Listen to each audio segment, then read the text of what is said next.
This is the audio lecture for the neonate at risk.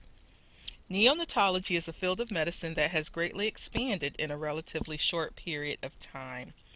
We are learning so much more about the newborn, and many levels of nursery care have evolved in response to our increasing knowledge about the newborn. There is special care, intensive care, and convalescence or transitional care. Naturally, the newborn's parents are important caregivers, but no matter the setting, the contribution of the nurse is pivotal to the outcome. As a professional member of the multidisciplinary healthcare team, the nurse provides the holistic care necessary in the often high-tech perinatal environment. In addition to the availability of excellent intensive care services, a variety of other factors influences the outcomes of at-risk infants, and we will begin our discussion with a look at some of these factors. An at-risk newborn is one who is susceptible to illness or even death because of dysmaturity, immaturity, physical disorders, or complications through or after birth. In most cases, the infant is the product of a pregnancy involving one or more predictable risk factors. Maternal preexisting diabetes or development of gestational diabetes during the pregnancy puts the infant at high risk for hypoglycemia after delivery, and we'll talk more about that. If the mother received narcotic analgesics during labor, especially if they were systemic analgesics and if they were close to actual delivery, that becomes a risk factor. Systemic narcotics cross the placenta and can cause respiratory depression. Fetal asphyxia causes the fetus to pass meconium into the amniotic fluid, where it can be aspirated during delivery. Asphyxia is commonly caused by placental insufficiency, prolapsed cord, placental abruption, or placenta previa. Difficult or prolonged labor increases the risk of birth trauma. Multiple gestations up the risk because the uterus is really designed for one passenger at a time. Preterm delivery or post-term delivery. The preterm shortchanges fetal development, and post-term delivery is a risk for placental insufficiency. Small for gestational age or large for gestational age are both at higher risk for birth trauma and complications related to gestational age. An APGAR score of less than 6 at 1 minute or 7 at 5 minutes indicates that the baby is not making a satisfactory transition to extrauterine life and requires assistance or at least very careful monitoring. Infants have subtle, often very vague changes in their condition. Often by the time you catch it, they are well down the road to a serious complication, so assessing them thoroughly is very important. If less than 37 weeks by due date, the risk is automatically higher. Why would that be? Of course, you guys should have answered lung immaturity. So there's a high possibility of not enough surfactant and high risk for respiratory distress syndrome. When changes are noted, it is important to intervene quickly. The condition of an infant can become critical in a matter of a few hours. Each infant should have his or her own supplies. It is very important that supplies are never shared, as infections can be passed very quickly this way. And of course, hand washing remains the most important weapon against infection. Your hands must be washed before you move from one infant to the next. These babies are usually very immature. We want to conserve their energy for growth and development, so we need to minimize physiologic stress. We do this by organizing their care and minimizing the time we have to interrupt their rest or handle them in order to decrease physiologic stress. At the same time, we have to try and strike a balance. We want to provide appropriate stimulation for infant growth and development. They may be high-risk infants, but they have the same developmental needs as healthy neonates. Parents are initially in a state of shock and disbelief. They may grieve the loss of their baby as if there was a death, and to a certain extent there was a death. Their dreams of a perfect baby that they fantasize about during their entire pregnancy have gone horribly wrong. So we need to help them to make the adjustment to where they landed. Assess bonding and encourage them to look past all the stuff that is there to really see their baby. Explain any equipment present and let them know about their baby's progress or condition. Be positive but realistic. Don't promise what you cannot deliver. It may seem like giving hope, but they will lose trust in you if you are overly optimistic. Encourage them to touch their baby and participate in the infant's care as the baby's condition allows. Also encourage them to verbalize their feelings. Let them know that anything they feel has been experienced by others in their situation, that feelings can run from one extreme to another, and that's okay. Take a Polaroid picture before the infant is transferred to the unit if possible, or after the baby is admitted if you have to, and give it to the parents. Mom is going to be in her postpartum room with empty arms. She needs that photo to hang on and to assist her bonding process. The preterm infant. These are the babies that were born too early, before 37 weeks. How much that will actually work against them depends on how early they are and the severity of their complications. Naturally, the earlier they are, the greater the odds of serious complications. Major complications concentrate around four basic problems: respiratory distress syndrome, caused by a lack of surfactant; difficulty regulating body temperature; infection; and hemorrhage. NICU moms always want to know when their babies can come home. As a general rule, these babies continue to mature at roughly the same rate they would have if they had remained in the womb. So they usually end up being discharged roughly around the time they would have been delivered. The incidence of preterm birth in the United States is about 8%. Technology continues to advance at an astounding rate, and so we are getting better at saving smaller and smaller babies. But that bottoms out at 22 to 24 weeks, based upon the fact that that is the earliest age at which the physiologic development of the lungs will take place. That has also become the current age of viability, and based upon that fact, it is not likely to change. You have to at least have lungs to work with. That cannot be changed. Maternal factors that contribute to prematurity are age, smoking, poor nutrition, placental problems such as previa or abruptio placentae, previous preterm delivery, and incompetent cervix. Fetal risk factors include infection and multiple gestation pregnancy. Other risk factors can include socioeconomic status and environmental exposure to harmful substances. Respiratory problems are caused by several factors. The biggest one is probably an insufficient amount of surfactant, which allows the alveoli to collapse with each expiration.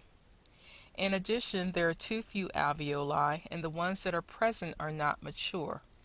This makes gas exchange difficult. Skeletal muscles are so weak that they may not be able to reposition the head and body to maintain a patent airway. Signs of respiratory distress typically develop within 1 to 2 hours after delivery. You will see rapid respirations with diminished breath sounds, retractions, nasal flaring, and grunting. Respiratory failure is the most common cause of death in preterm infants within the first 72 hours of life. The cardiovascular system. Pulmonary blood vessels have a muscular coat that assists in regulating blood flow. In the premature infant, that muscular coat is incompletely developed. Normally, when oxygen levels drop, the arterioles constrict to increase pulmonary vascular resistance. Remember that there are extra pathways in fetal circulation to allow for blood to oxygenate without going through the non-functioning lungs. Those pathways close at birth as the infant begins breathing on their own. Not having that developed muscular coat means that the pulmonary arterioles do not constrict as well as they should in response to decreased oxygenation. That allows one of those pathways, the ductus arteriosus, to reopen and leak, increasing blood flow back to the lungs. That leads to pulmonary congestion, increased respiratory effort, and unfortunately retention of carbon dioxide. Temperature regulation. There is a lack of subcutaneous fat and they have limited stores of internal brown fat, so the body is not insulated. The body surface is very large in proportion to the body weight, so the baby will be more likely to lose heat faster. There is not much muscle mass and they cannot shiver or sweat to help with temperature regulation. Their skin is much thinner and has increased permeability, so in addition to heat loss, there is also increased insensible fluid loss. And of course, the posture of the preterm baby. Remember that flexion of the extremities decreases surface area and conserves heat. Gestational age influences the amount of flexion. An infant at 36 weeks has strong flexion. An infant at 28 weeks, we see instead an infant that is completely hypotonic and extended. Low resistance to infection. Most people are aware that babies are born with some immunity that they get from their mothers, but the immunoglobulins pass from the mother in the third trimester. So these babies are born before that happens. They have difficulty localizing an infection and poor WBC response once infection has happened. As such, their risk of infection is increased, not just in this neonatal period, but throughout their entire first year of life. That thin skin I just mentioned is easily excoriated. Just a touch can break it. And we also do so many invasive procedures that increase risk for nosocomial infection. In addition, one significant antibody, IgA, does not cross the placenta and is only transferred to the infant in breast milk. Preemies are unable to breastfeed and often do not receive sufficient quantities of IgA antibodies. They may also have been born with a strike already against them from an infection acquired in utero. In the preterm infant, there is an increased risk of hyperbilirubinemia because the immature liver has difficulty in eliminating the bilirubin from normal RBC breakdown. There is immature production of clotting factors, so risk of bleeding disorders are increased. All that together, and you can get an infant that bruises easily because capillaries are fragile and also has a prolonged bleeding time. Glycogen stores in the liver are inadequate and rapidly depleted by asphyxia, both in utero and after birth, and also by cold stress. So there is a high risk of hypoglycemia and all the complications associated with hypoglycemia. The GI. Fetuses have a very weak suck-swallow reflex until 33 to 34 weeks, and also a poor gag reflex, so they are at increased risk of aspiration. They have a very hard time meeting their high caloric and fluid needs for growth because due to immaturity, their stomach is just too tiny for the job.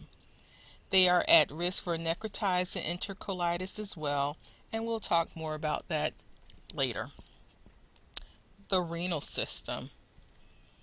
The glomerular filtration rate is lower because of decreased renal blood flow.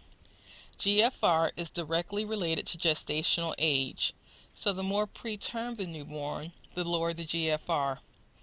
Concurrent conditions such as severe respiratory distress, hypotension, and asphyxia further reduce GFR.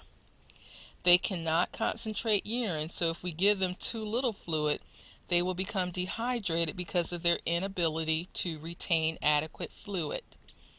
On the other hand, they cannot excrete excess amounts of fluids either, so if we give them too much, they are at risk for fluid retention and overhydration. Their kidneys excrete glucose at a lower level than a term infant, leading to glycosuria and hyperglycemia. So then they have osmotic diuresis and polyuria, which causes more fluid loss. The kidneys don't buffer as they should, so they are predisposed to metabolic acidosis, and they have prolonged drug excretion time because of immaturity of the kidneys. So drugs can reach toxic levels in their system very quickly. The neuromuscular system. Most organs are formed during the first 6 weeks of gestation, but the period of most rapid brain growth and development occurs during the third trimester of pregnancy. So the closer to term the infant is born, the better the neurologic condition. The preemie has immature control of vital functions. They are at increased risk for intraventricular hemorrhage, which is bleeding in the ventricles of the brain, and not only bleeding, but it can lead to the development of hydrocephalus as a complication of that bleeding. There is increased risk of apnea. They have poor muscle tone, reflexes are weak or absent, and they have a weak, feeble cry. Alterations in behavior. We talked about periods of reactivity in normal infants. In premature infants, these are delayed and may not be observed at all. Their sleep-wake patterns are disorganized and they are unable to react as well to the human face and objects in their environment. Planning and implementation. We want to maintain respirations at 30 to 60 per minute. Assess these every 1 to 2 hours at least and more often as needed. Assess oxygenation and give O2 as needed. We want to maintain a neutral thermal environment. That is a temperature that prevents heat loss and prevents cold stress. They need to be under a radiant warmer or in a double-walled isolette. All linens and equipment that comes in contact with them should be warmed. They can be weaned to an open bassinet when their temperature is stable and they are gaining weight. Temperature should be assessed at least every 2 to 3 hours and as needed. Monitor for signs of sepsis. We need to feed them according to their abilities, so you have to assess their tolerance of feedings. Monitor their suck-swallow reflex carefully to assess for risk of aspiration. If their reflex is poor, then they get gavage feedings, which is what the tube is for in the picture on the slide. Watch very closely for stomach distension or emesis, which would indicate a feeding intolerance. Potential complications of prematurity include respiratory distress syndrome, retinopathy, and necrotizing enterocolitis, and we will talk more about these now. Respiratory distress syndrome usually appears in the first 24 to 48 hours. Prematurity is usually the cause, but it could be due to fetal hypoxia or hypothermia. If the mom is given steroids like dexamethasone or betamethasone, it accelerates fetal lung maturity. They can also give artificial surfactant in the infant's airway after delivery, which helps with keeping the alveoli from collapsing. Retinopathy is caused by prolonged exposure to high levels of oxygen, which causes hemorrhage within the retina and leads to a loss of vision. It is a balancing act. You have to give enough oxygen to maintain the PaO2 at 50 to 70 millimeters of mercury, but you don't want to cause damage. Basically, airway has to take priority. All premature infants who receive oxygen should be screened by an ophthalmologist prior to discharge. Necrotizing enterocolitis is a matter of priorities. In a crisis, the body will send the blood supply first to the heart and brain. The gut is considered a low priority. NEC results when the baby is so distressed that the blood supply to the intestines is cut too long and the intestines are damaged. An element in developing NEC is one that we already discussed briefly. The lack of IgA immunoglobulin normally pass to the baby through breastfeeding. IgA provides immunity to the mucosal surfaces of the GI tract. It protects the baby from enteric infections such as E. coli and Shigella. Ladies and gentlemen, this is yet another commercial for Breast is Best. These infections are common offenders in the development of NEC. With NEC, you will see abdominal distension, poor feeding, vomiting, and blood in the stool. It's treated by keeping the baby NPO and giving IV fluids and antibiotics until the intestines heal. If damage is extensive, surgery may be necessary. Post-term or prolonged pregnancy occurs in about 7% of all pregnancies. We don't know why it happens, but we know it is associated with first pregnancy, previous post-term pregnancy, male fetuses, fetal anencephaly, deficiency of placenta sulfatase, and genetic predisposition. The infant born after 42 weeks is at high risk for problems caused by the progressive decline in the functioning of the placenta. After 42 weeks, the perinatal mortality rate is double that of a term infant, and it goes to 6 times the term rate if the pregnancy reaches 43 weeks gestation. It should be noted that post-term is not the same as post-mature. Not all post-term infants automatically end up suffering post-mature syndrome. The majority of post-maturity deaths occur during labor because this is an infant that has used up all of its necessary body reserves, so they cannot withstand the labor stress during labor. But if they make it through the labor, they are not home free, since their risk for increased mortality follows them throughout their first year of life. This infant is also at risk just by virtue of its large size, which places the baby at higher risk for birth trauma or injury related to dystocia. Post-maturity syndrome is characterized by placental insufficiency, which occurs when the aging placenta can no longer meet fetal needs. The risk of fetal hypoxia is increased. Fetal hypoxia can result in the passage of meconium in utero. Meconium in the amniotic fluid can easily be aspirated, and the baby can end up with meconium aspiration syndrome from inhalation of meconium into the lungs. Complications associated with post-mature infants include hypoglycemia, seizures, and respiratory distress. Assessment of the post-mature baby. The word for this baby is dry. The skin is cracked and dry with no vernix and very little lanugo. The baby may even be peeling. This baby has had to live off the fat of the land. In this case, most of the sub-Q fat has been metabolized to meet energy needs that the aging placenta cannot provide. Glycogen stores have also been tapped, so the infant may have problems with hypoglycemia. The skin and cord may be yellow-green due to staining from exposure to the meconium, and the baby probably has several obvious scratches from fingernails that have grown very long. Small for gestational age. Prematurity is related to time spent in the womb. Small for gestational age is related only to the infant's size.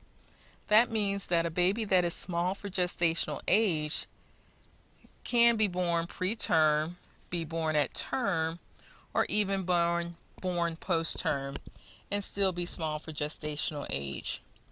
These babies are also referred to as having intrauterine growth restriction, or IUGR. This baby's birth weight graphs out to fall somewhere under the 10th percentile of all babies born.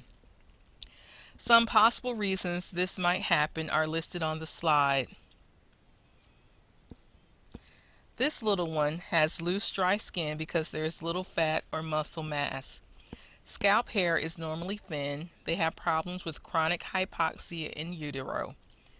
Maintaining blood glucose is a problem, and they are often hypoglycemic and hypothermic, and they display a weak little cry. Interventions for this one is to assess for presence of meconium during labor and delivery. If you see signs of meconium, be sure to suction the airway immediately after birth.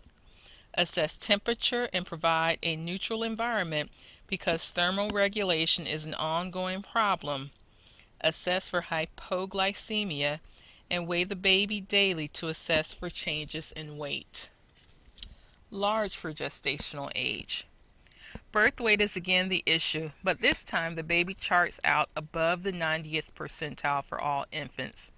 They can be preterm, term, or post-term. Many of these babies are large because they have gotten big from the elevated blood glucose of their diabetic mothers. Again, these babies can be large for gestational age, but still be preterm. If they are premature despite their large size, they are at risk for respiratory distress syndrome. If they are post-term, they are at risk for meconium aspiration because of being inside the womb for an extended time. Large for gestational age babies are at risk for hyperbilirubinemia because their traumatic deliveries damage a lot of red blood cells. And as we have said before, the newborn's liver is not good at disposing of the bilirubin that results. Fractured clavicles or Erb's palsy are a big risk because of the difficulty of navigating the large infant through the mom's pelvis. These babies also have a large body size and high weight. They may also have signs of trauma related to injury resulting from cephalopelvic disproportion or CPD, and hypoglycemia is a problem, especially with infants of diabetic mothers. Birth trauma is related primarily to cephalopelvic disproportion or CPD as a result of large infant size.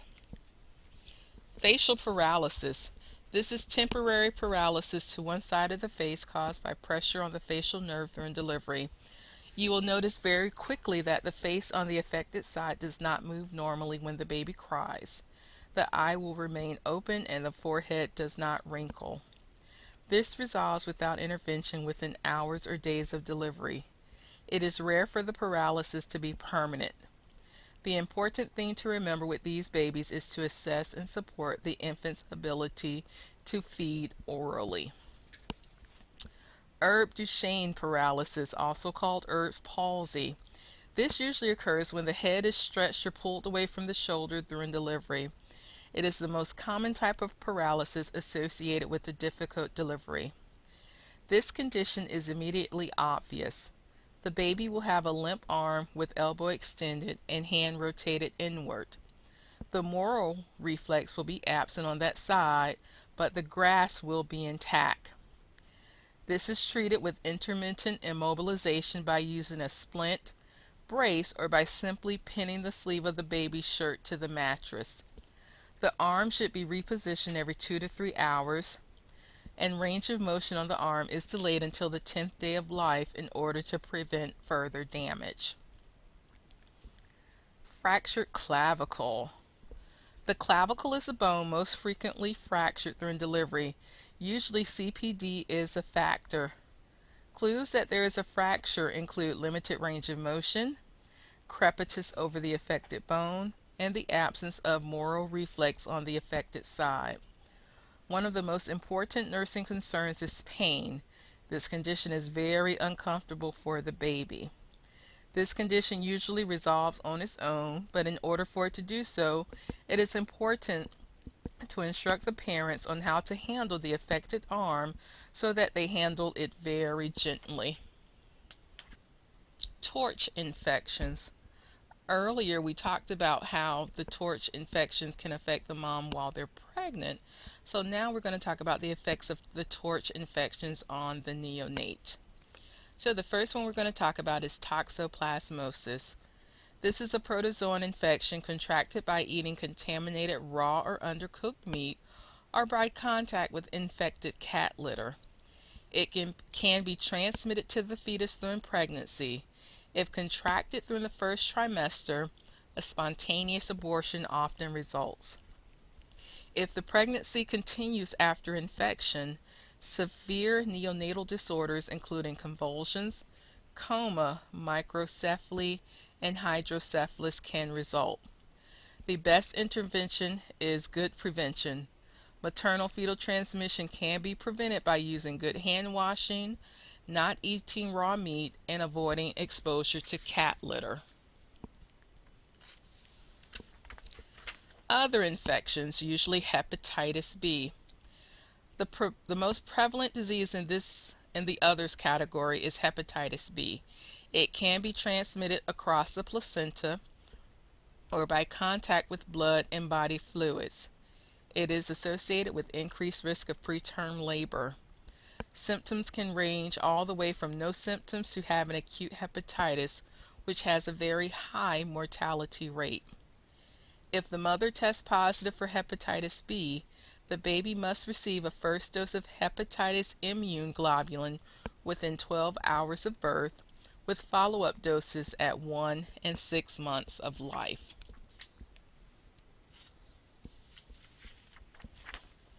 Rubella, or the German measles. This is actually a fairly large risk. Up to 20% of all women of childbearing age are not rubella immune. This disease readily crosses the placenta and can be very devastating when it does. 80 to 90% of fetuses exposed during the first trimester will end up either as a spontaneous abortion or will have congenital anomalies. On assessment, you'll see a baby with IUGR, congenital heart disease, and hearing loss. Babies that are born with congenital rubella syndrome are infectious and have to be isolated. Cytomegalovirus, or CMV. This is an infection that can be transmitted through respiratory transmission or by sexual contact. The baby can contract this during delivery through an infected birth canal. Most of the babies that contract this infection remain asymptomatic at birth, meaning that only 5 to 10% of exposed infants will experience the symptoms listed above. This disease is usually progressive through infancy and childhood.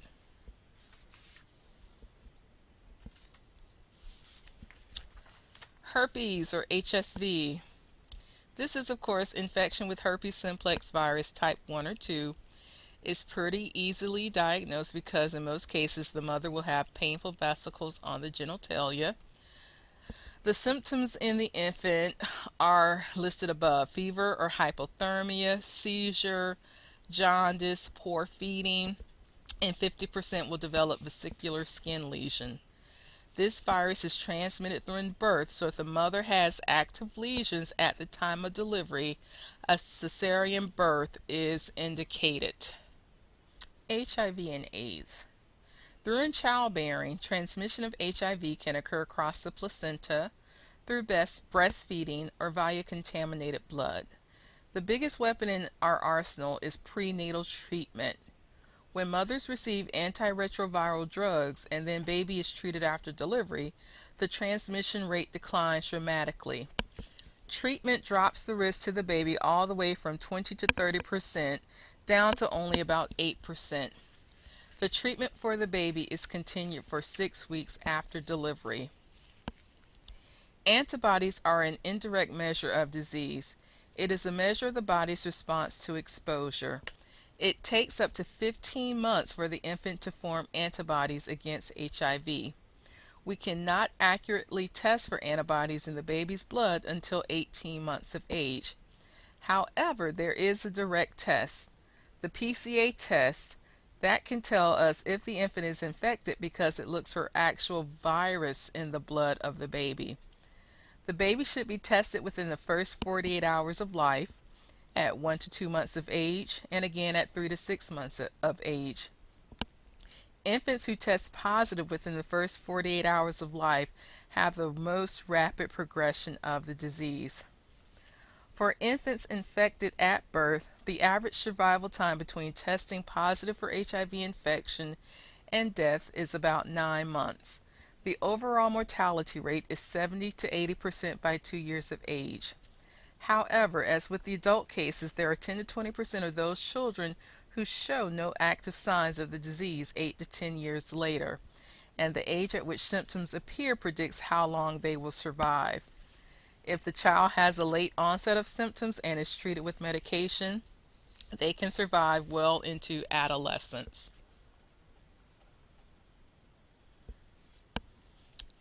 Assessment of HIV and AIDS.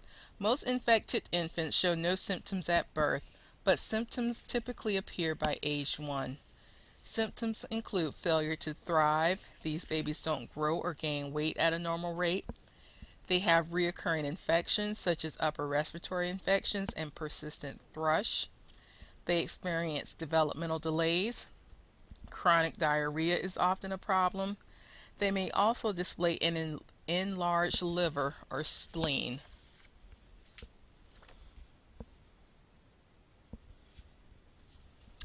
It is rare for infants to be born with active HIV. Most who have it will acquire it during the birth process.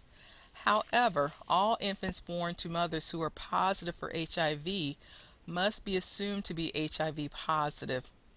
Universal precautions should be implemented, but no specific isolation of the infant is required. The infant needs to be protected as much as possible from contact with the mother's blood and body fluids.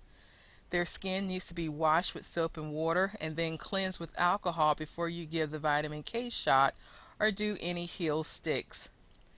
Promote comfort and keep them well nourished to help ward off any possible opportunistic infections. Encourage the mom to bottle feed. If her infant is not HIV positive, we like to keep it that way. Good skin and mouth care for the baby and good cord care again to cut the risk of infection. The infant will receive antiretroviral medications as prescribed, such as ZDV or AZT, for at least 6 weeks. Even if HIV positive, the infant should still receive all the normal infant vaccines except the oral polio virus. Sepsis. Septicemia is a generalized infection that has managed to spread rapidly throughout the bloodstream. Sepsis is when septicemia becomes a systemic inflammatory response to that source of infection in the blood, or when the infection becomes overwhelming and life-threatening. The infant's immature immune system is unable to localize infection. The baby gets many immunoglobulins from the mother that protected against disease while in utero. Unfortunately, IgM immunoglobulin, which is the one that protects against bacteria, cannot cross the placenta. Sepsis can be rapidly fatal, so it is best to err on the side of caution. When sepsis is suspected, the pediatrician will order immediate blood cultures and order that antibiotics be given as soon as the cultures are obtained. The infant usually responds rapidly to treatment. Within 72 hours, the antibiotics can be discontinued if the final culture reports are negative and symptoms have subsided. If the cultures are positive, antibiotics will be continued for 10 to 14 days. The slide lists some predisposing factors for sepsis, such as prolonged rupture of membranes, long difficult labor, resuscitation or other procedures at birth, maternal infection, aspiration, and nosocomial infection. If any of these are present, it is wise to watch that baby carefully for early signs. Sepsis can be early onset, which is within the first week, or late onset, which is 70 to 30 days of age. The most common cause of early onset sepsis used to be group beta streptococcus, but we've gotten so good at routinely checking moms at 36 weeks for that and treating them with antibiotics during labor that rates of GBS contracted by the baby during the trip through the birth canal have fallen dramatically. That's good because GBS infection has a very high fatality rate when contracted by the infant. Now the most common cause of sepsis is E. coli, which we have better success at interrupting. Many organisms can be responsible for causing late onset sepsis. The sources can be bacterial or viral, and septicemia often includes pneumonia and meningitis. The trouble with sepsis in infants is that the initial symptoms are always very vague. One of the earliest ones is an infant that does not seem to hold its temperature, despite being reheated under the radiant warmer and being carefully swaddled. This baby is also likely to be a poor feeder. It may start out looking okay, but then you notice it seems to be a bit lethargic and just doesn't seem to be looking or acting normally somehow. Next in line are progressive respiratory changes, and at this point these may still be somewhat subtle, but they continue to get worse as the baby gets sicker. The infant may develop a high bilirubin level. Finally, it becomes tachycardic, then develops periods of apnea and bradycardia. If there is no intervention, untreated sepsis leads to infant death.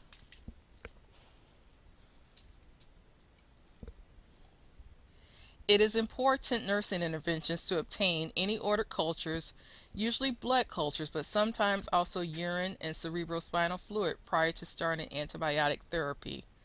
Once cultures are obtained, the antibiotics should be immediately initiated. The nurse will continue to closely observe for any changes in vital signs and physical assessment that might indicate the need for further intervention.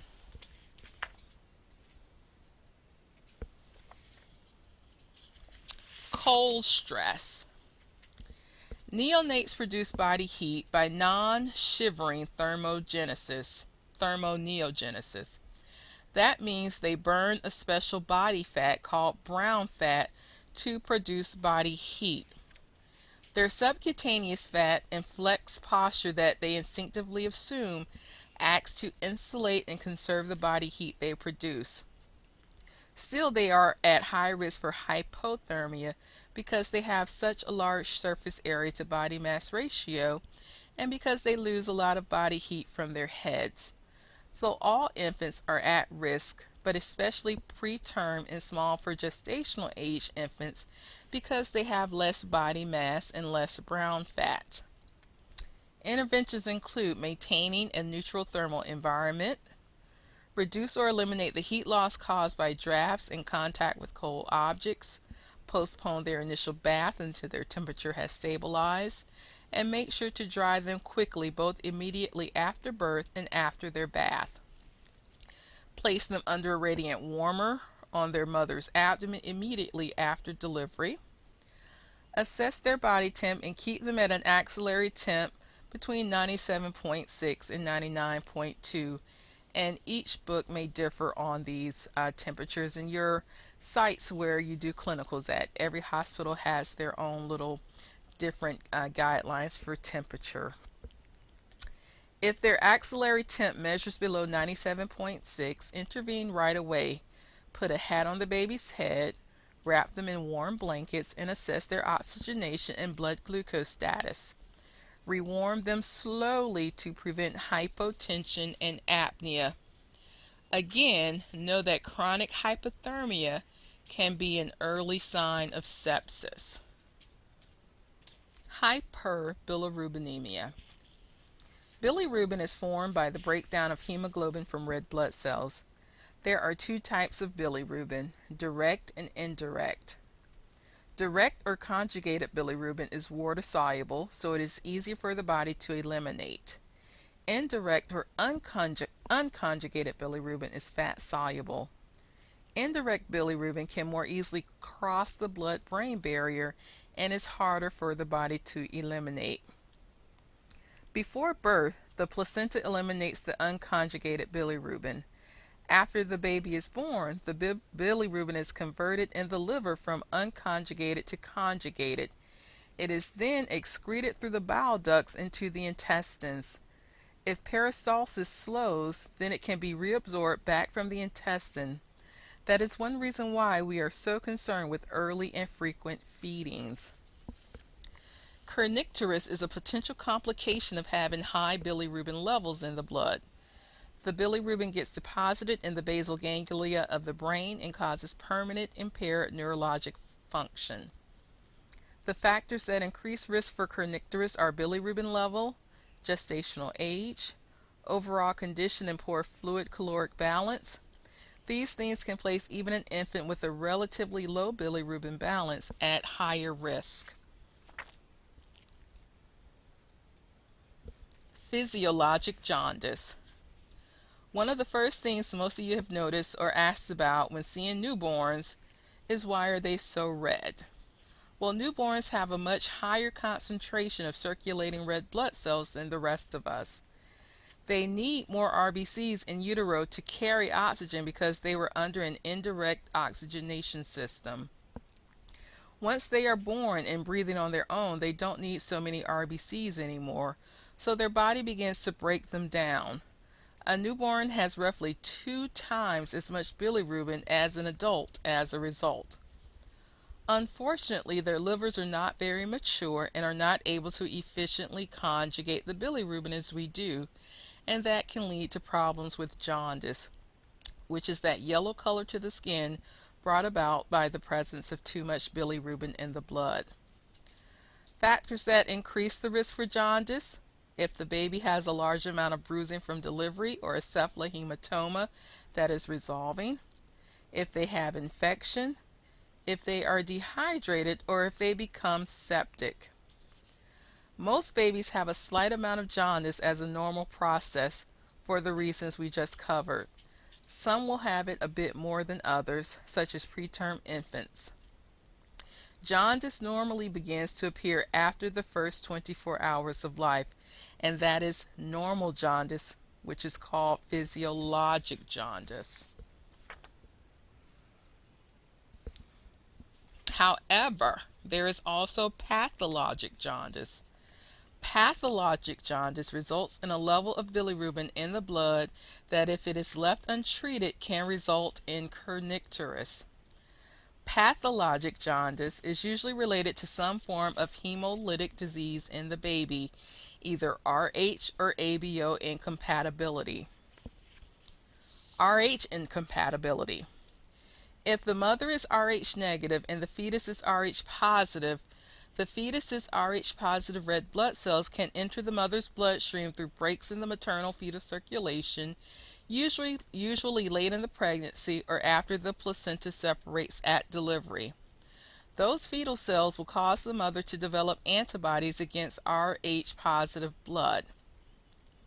If the mother then becomes pregnant again with another Rh positive fetus, those antibodies in her blood will cross the placenta and attack the baby's red blood cells, causing them to break down and giving the baby anemia.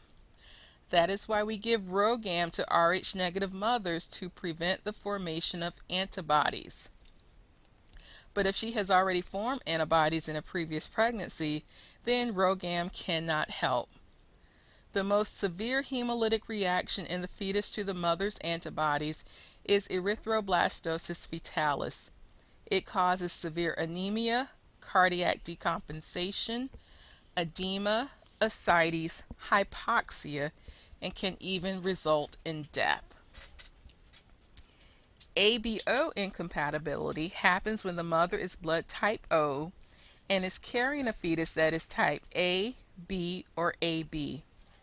If those fetal cells enter the mother's bloodstream, again either by breaks in the circulation or at delivery, then the mother forms antibodies against that type of blood. So if she becomes pregnant with another baby of that type, the antibodies cross the placenta and attack the baby's blood, again causing hemolysis and anemia. The only good news is that this type of reaction tends to be less severe than the one that occurs with the Rh. Jaundice that begins within the first 24 hours of life is usually always pathologic. ABO and Rh incompatibility. We want to begin by determining the mother's blood type and her Rh factor. If she is Rh negative or type O blood, we will need to determine the infant's blood type and Rh factor. Next, we evaluate the results of the Coombs test. You should know the difference between direct and indirect Coombs. Indirect Coombs is done on the mother's blood to determine if she has maternal antibodies present. A positive maternal antibody test means that sensitization has occurred. Direct Coombs is done on the fetal blood to detect the presence of maternal Rh antibodies. Generally, cord blood is collected for this test, and if the test is positive, it means that antibodies were present in the baby's blood. Next, assess for jaundice by gently pressing on the sternum or forehead of the infant and blanching the skin. If the baby is dark skinned, you can assess the sclera, the palms of the hands or the soles of the feet. Jaundice starts in the head and travels down the body, so it is usually noticed first in the sclera and the face. You want to also evaluate bilirubin levels. Most of the hospitals in the area are now screening bilirubin levels non-invasively with a transcutaneous reading on the baby's skin. If serum bilirubin levels are drawn, a total bili of greater than 12 milligrams per deciliter indicates pathologic jaundice.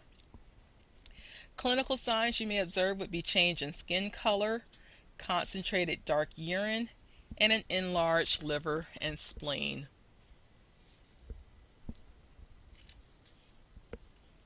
Treatment for ABO and RH incompatibility. One of the most important interventions for hyperbilirubinemia is initiating early and frequent feedings to stimulate peristalsis and get that bilirubin out of the intestines so it cannot be reabsorbed. If levels of the blood rise to the point of needing treatment, phototherapy is the treatment of choice. Phototherapy involves exposing the infant to bright light because UV rays change the bilirubin into a form that it can more easily be processed by the baby's liver. The baby's eyes must be covered during phototherapy. The cover should be removed every 2 hours in order to assess the baby's eyes for conjunctivitis. And of course, it is taken off whenever the baby is not under phototherapy. The baby has to be undressed to maximize the amount of circulating blood exposed to the phototherapy light. You can cover just enough of the genitalia to prevent a messy bed. You want to change the baby's position every 2 hours and assess carefully for skin breakdown.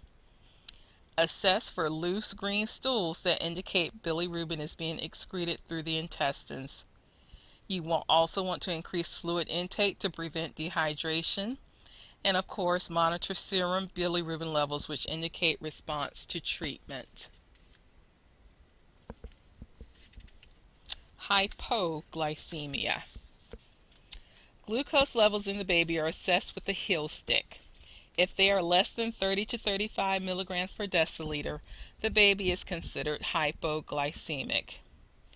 Infants at special risk for hypoglycemia include infants of diabetic mothers, infants that are small for gestational age, premature infants, infants under cold stress or hypothermia, and infants who have had delayed feedings.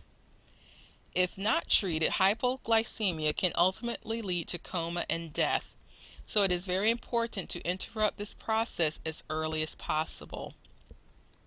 Infants with initially unstable blood sugar usually stabilize within 48 to 72 hours if properly supported with close monitoring and adequate timely feedings. Assessment of hypoglycemia. Tremors, jitteriness, lethargy, apnea, and decreased muscle tone are signs that you will see in a hypoglycemic infant. The number one indicator is tremors and jitteriness in the baby. Always immediately test the blood sugar of a jittery baby. Because of the serious possible consequences of hypoglycemia, you should always test any infant that is at high risk, whether or not they are displaying any symptoms. Check blood glucose in infants at risk by 1 hour of age and by 30 minutes of age if it's the infant of a diabetic mother. And of course, check any infant that is symptomatic. Treat hypoglycemia by breastfeeding immediately or feeding D5W or D10W either orally or by IV according to hospital protocol and blood glucose level. Never attempt to feed a lethargic infant orally because of the increased risk of aspiration. If the infant is treated for hypoglycemia, the blood glucose should be reassessed prior to the next feeding. Infant of a diabetic mother. You may remember HPL, human placental lactogen, the hormone secreted by the mother in the third trimester that increases her insulin resistance in order to make additional glucose available in the blood for the baby. The mother's body normally responds by making additional insulin to keep a balance that is beneficial for her. But in diabetic mothers, the pancreas cannot secrete the additional insulin needed, and blood glucose levels continue to increase. Maternal insulin cannot cross the placenta, but maternal glucose can. The abnormally high glucose levels of the diabetic mother causes the baby's glucose to rise. The fetus pancreas responds by secreting more insulin, which metabolizes the additional glucose and also acts as a growth hormone. So you get a really large baby. Unfortunately, the increased insulin levels also act to decrease surfactant production, which can lead to problems with oxygenation at birth. And as we already learned at the beginning of the semester, high glucose in the mother's blood acts as a teratogen and can cause congenital anomalies. An infant of a diabetic mother is large for gestational age, is more prone to birth trauma. There is more likely to be dystocia and CPD. The baby's internal organs, the heart, liver, and spleen, may be enlarged. Hypoglycemia is practically a given. Decreased surfactant may mean respiratory distress syndrome. If an LS ratio is done to determine lung maturity, it can read falsely positive. When an infant of a diabetic mother is born, there should be an immediate assessment for birth trauma secondary to microsomia. Then blood glucose should be evaluated no later than 30 minutes after birth, and again at 1, 2, 4, 6, 9, 12, and 24 hours after birth. If hypoglycemia occurs, it should be treated as ordered.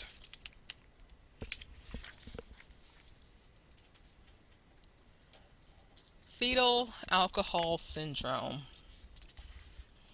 Alcohol is now considered one of the primary teratogens in the Western world. Fetuses of women who are heavy drinkers are at increased risk for developing fetal alcohol syndrome, which is now estimated to occur in about 5 in 1,000 live births. It is increased in certain populations such as Native Americans and Alaska Natives, and also in those of low socioeconomic status.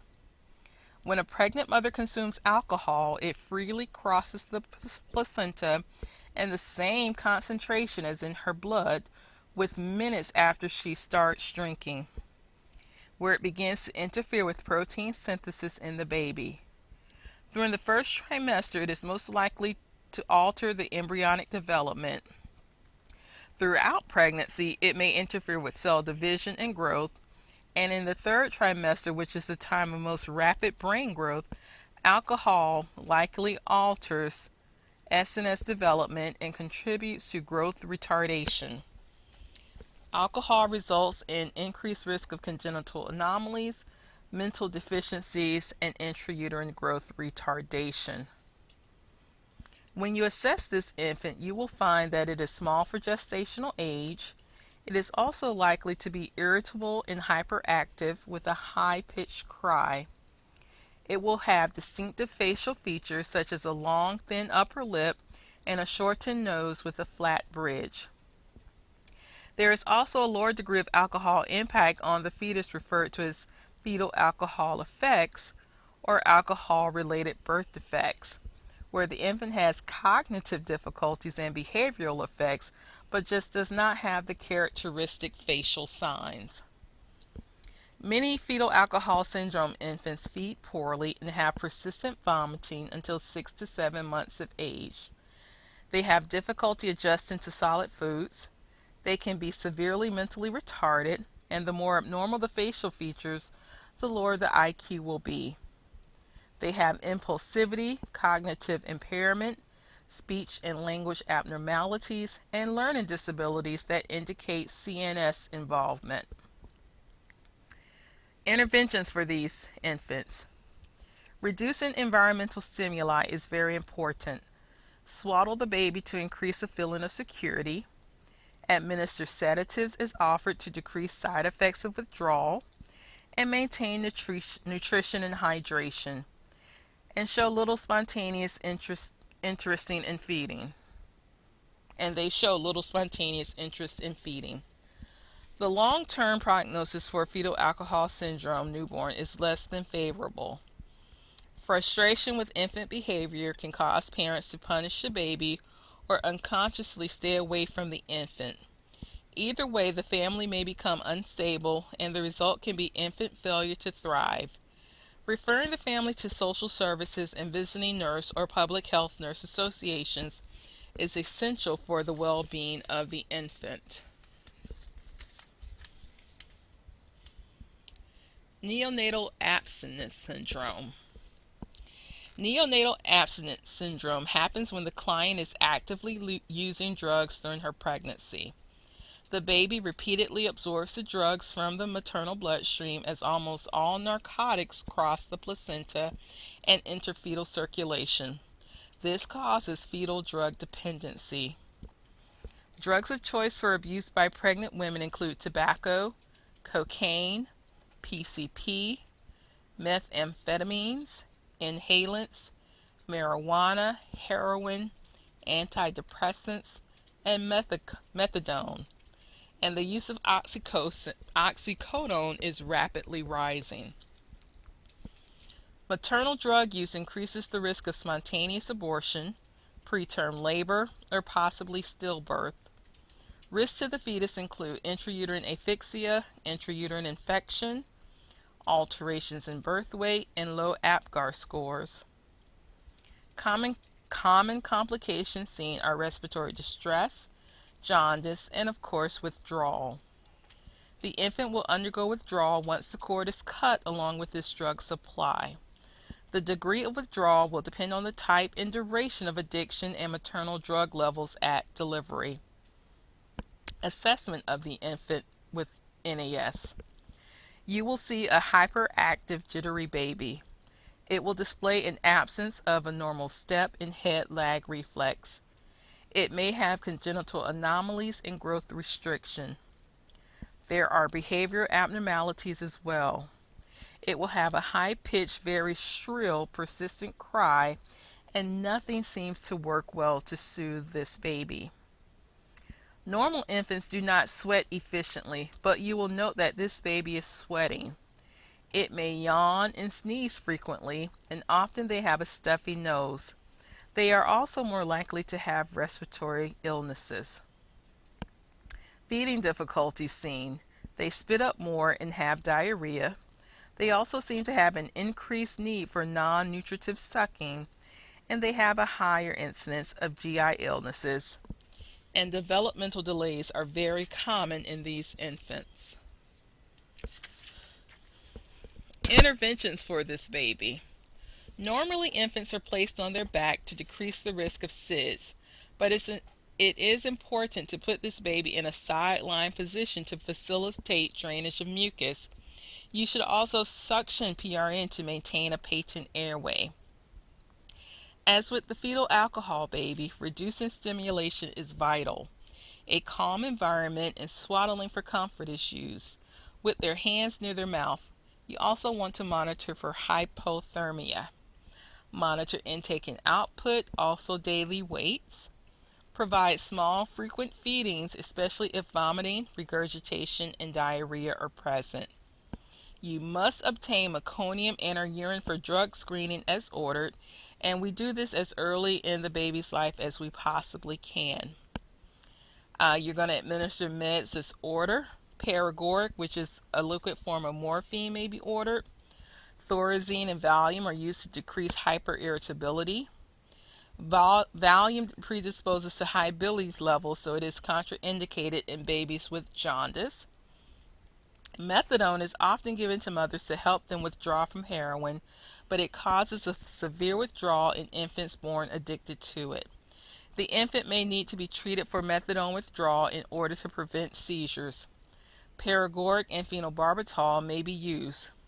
Paregoric to treat the physical addiction and phenobarbital to decrease hyperirritability.